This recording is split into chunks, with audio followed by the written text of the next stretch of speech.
Perbedaan keyakinan tentang kenabian merupakan salah satu isu mendasar dalam dialog lintas iman. Salah satu pertanyaan yang sering muncul adalah, siapakah nabi terakhir, Yesus atau Muhammad? Dalam video ini, kita akan menyimak perbedaan pandangan antara Elia Mayron dan Ustadz Adi Hidayat dalam membahas persoalan tersebut berdasarkan sumber dan keyakinan masing-masing. Diskusi ini disajikan untuk tujuan edukasi dan pemahaman, dengan tetap menjunjung sikap saling menghormati. Apa yang mereka ajarkan di dalam seluruh pengajaran mereka secara dogmatis dan secara doktrinal, itu semuanya berbeda, bahkan ada hal yang bertentangan dengan iman kekristenan sendiri. Iman kekristenan jauh lebih tua, 700 tahun ketika gereja itu didirikan oleh Tuhan Yesus Kristus sebelum kelahiran Islam. Jadi prinsip pengajaran kekristenan itu sangat berbeda, atau bahkan ada yang bertentangan dengan prinsip pengajaran Islam itu sendiri. Dan yang paling penting, di dalam teologi Islam, mereka mengakui bahwa Muhammad adalah nabi yang terakhir. Bagi kita orang Kristen, menurut prinsip Ibrani 1 ayat 1, 2, dan 3, dikatakan bahwa sejak dahulu Allah telah berbicara melalui para nabi, maka sekarang ia berbicara melalui firman-Nya, anaknya sendiri. Jadi ketika firman-Nya, anaknya sendiri sudah datang ke dunia ini untuk menyatakan dirinya, maka tidak dibutuhkan lagi nabi seperti di perjanjian lama. Oleh karena itu, kita tidak pernah mengakui ada nabi yang ditabiskan setelah Yesus Kristus yang dianggap sebagai utusan Allah lagi. Memang di dalam perjanjian baru ada yang disebut dengan nabi, tapi nabi di sana itu bukanlah nabi seperti di perjanjian lama, hanya menjalankan fungsi kenabian. Jadi karena teman-teman Islam mengatakan bahwa mereka mengimani Muhammad sebagai nabi terakhir, kita jelas menolak itu. Karena setelah Yesus Kristus tidak mungkin ada lagi nabi yang diutus oleh Allah, karena Yesus Kristus adalah puncak dari pewahyuan Allah itu menurut prinsip surat Ibrani. Buka Al-Baqarah ayat 151, paling kanan sebelah bawah. Kama arsalna fikum rasulan minkum. Kami kabulkan nih, kami utus seorang rasul dari kalangan kalian. Yatslu alaikum ayatina, 1. Wa yuzakkikum, 2. Wa yu'allimukumul kitaba, 3. Wal hikmah, 4. 5. Wa yu'allimukum ma lam takunu ta'lamun. Kemuliaan Nabi Muhammad sallallahu alaihi wasallam diminta 4, dijawab 5. Nabi Musa menghadap ke Firaun untuk berdakwah. Berdoa, Rabbi shrahli sadri wa yassirli. Ya Allah, mohon lapangkan hatiku. Kalau dicela aku bisa menerima. Sabar aku, mudahkan urusanku. Nabi Musa itu kurang apa? Nabi Rasul dekat dengan Allah. Berdoa kepada Allah, dikabulkan. Nabi Muhammad belum berdoa, turun ayat. Musa minta Rabbi shrahli. Nabi Muhammad belum minta alam nashrah laka sadrak. Perhatikan, Nabi Musa Rabbi shrahli sadri. Ya Allah, lapangkan hatiku, lapangkan jiwaku. Ya, minta dikabulkan. Nabi Muhammad belum minta, turun ayat alam nashrah laka sadrak. Musa minta wa yassirli amri, dikabulkan. Nabi Muhammad gak minta, turun ayat wa nuyassiruka lil yusra. Nabi Isa alaihissalam jaraknya 600 tahun sebelum kedatangan Nabi Muhammad SAW, sama. Bahkan sebelum lahir sudah ngasih kabar gembira kepada umatnya. Buka Quran surah 61 ayat ke-6 itu, paling kiri sebelah atas. Wa mubasysyira bi rasulin ya'ti min ba'di ismuhu Ahmad. Ngasih kabar ke umatnya, saya kasih kabar gembira ya, akan datang kabar gembira. Ini hukum dunia mengatakan kabar gembira itu dikasih tahu kalau bayinya sudah lahir. Ini bayinya belum lahir, 600 tahun sebelumnya udah ngasih kabar gembira. Ginilah, antum misalnya, maaf ya.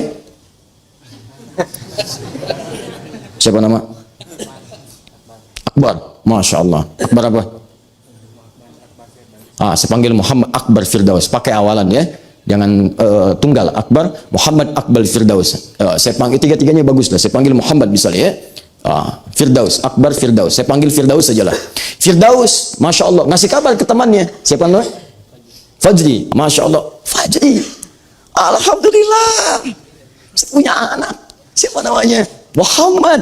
Gimana anaknya? Nanti setelah menikah. Kira-kira gimana respon antum?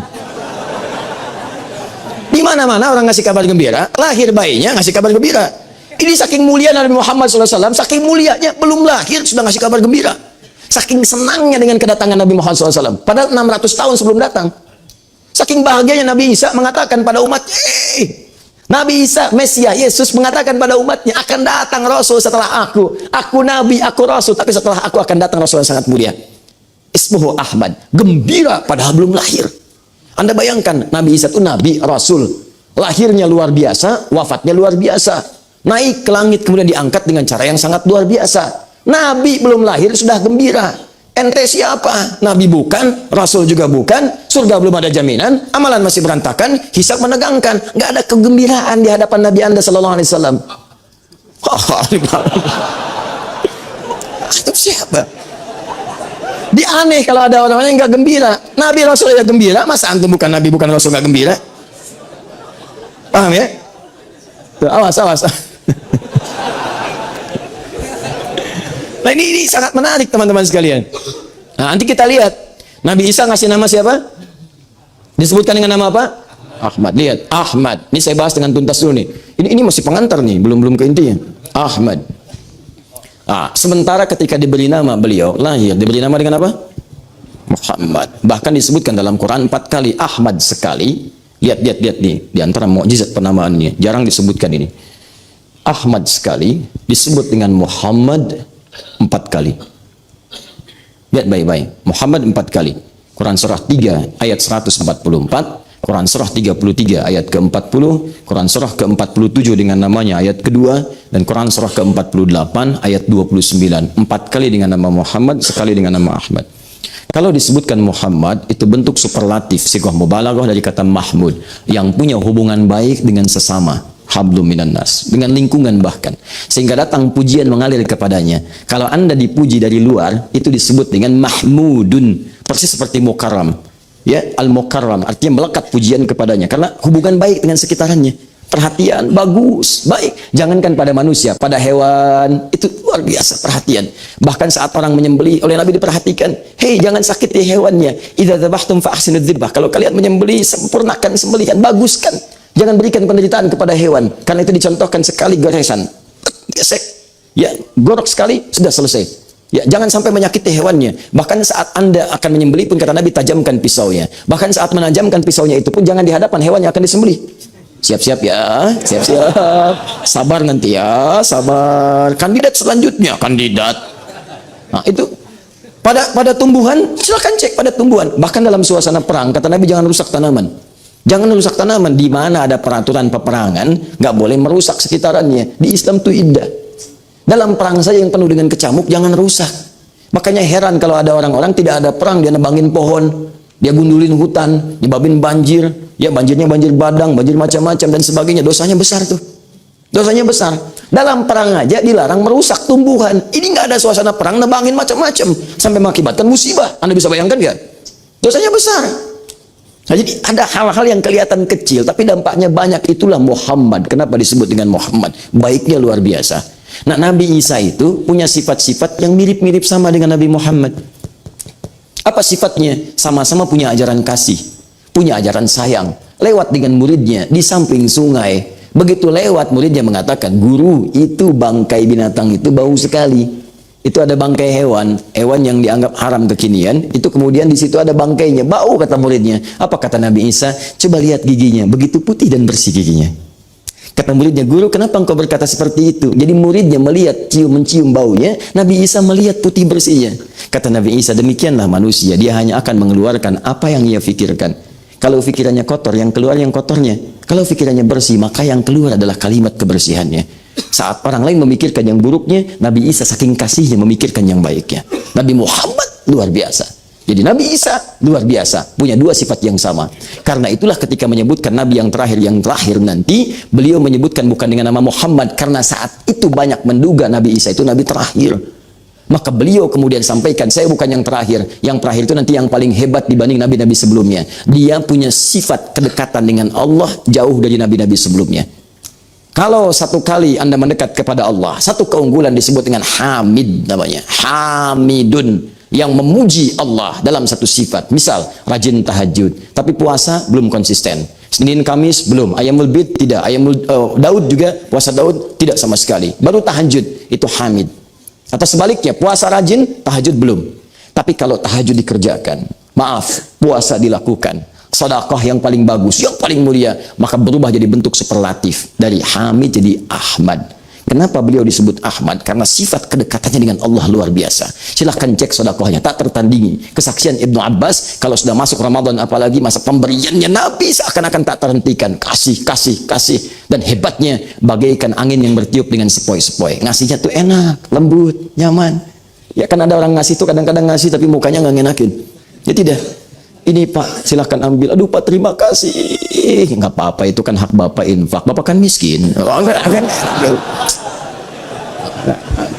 Nabi, tahajudnya silahkan cek Al-Bukhari nomor hadis 2008 sampai 2010. Sampai kata Sayyidah Aisyah, sampai terseduh mengatakan, sampai bengkak-bengkak kakinya.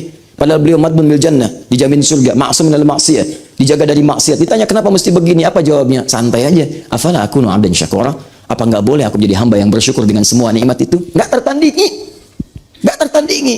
Bacaan Qur'annya, tilawahnya, murojaahnya, sampai murojaah dengan malaikat, murojaah dengan sahabatnya. Ibnu Mas'ud tolong bacakan ayat ini, ya Rasulullah, ayat itu kan turun pada Anda. Apa tidak boleh aku mendengar dari yang lain? Masih tidak gengsi mendengar dari yang lain. Bacakan, dengarkan. Itu luar biasa. Semuanya terkumpul pada beliau. Kemuliaan, kedekatan dengan Allah. Makanya disebut orang paling takwa yang pernah hadir di bumi. Karena dekatnya dengan Allah, maka dinamai dengan Ahmad. Ingat, semua nama yang melekat pada Nabi Muhammad mulia. Bentuknya sifat, bukan zat. Kalau zat, itu untuk membedakan satu dengan yang lainnya. Fajri, oh, yang nengok Fajri. Bukan Muhammad Akbar. Untuk membedakan, ketika saya panggil si A, yang nengok si A. Bukan yang lain. Itu zat namanya. Yang kedua sifat. Sifat itu melekat kepada zat. Dengan keunggulan yang melekat di dalamnya. Jujur, sifat. Sabar, sifat. Baik, sifat. Nama Nabi Muhammad, dengan izin Allah yang melekat kepadanya semuanya sifat, bukan zat.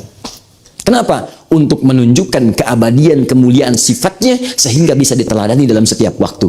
Sifat yang terus berjenjang diteladani setiap waktu disebut dengan uswah namanya.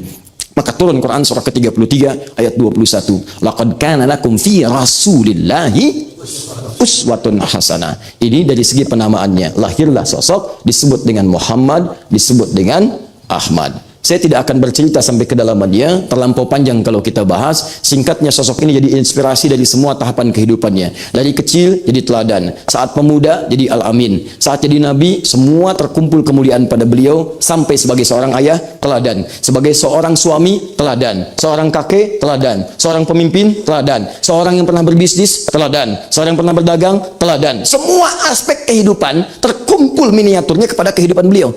Dan hebatnya, semua yang bergabung dengan beliau, belajar dari beliau, juga jadi teladan dalam kehidupannya. Dari diskusi yang telah kita simak, dapat kita pahami bahwa perbedaan pandangan tentang Nabi terakhir berakar pada perbedaan sumber rujukan, teologi, dan pemahaman keimanan.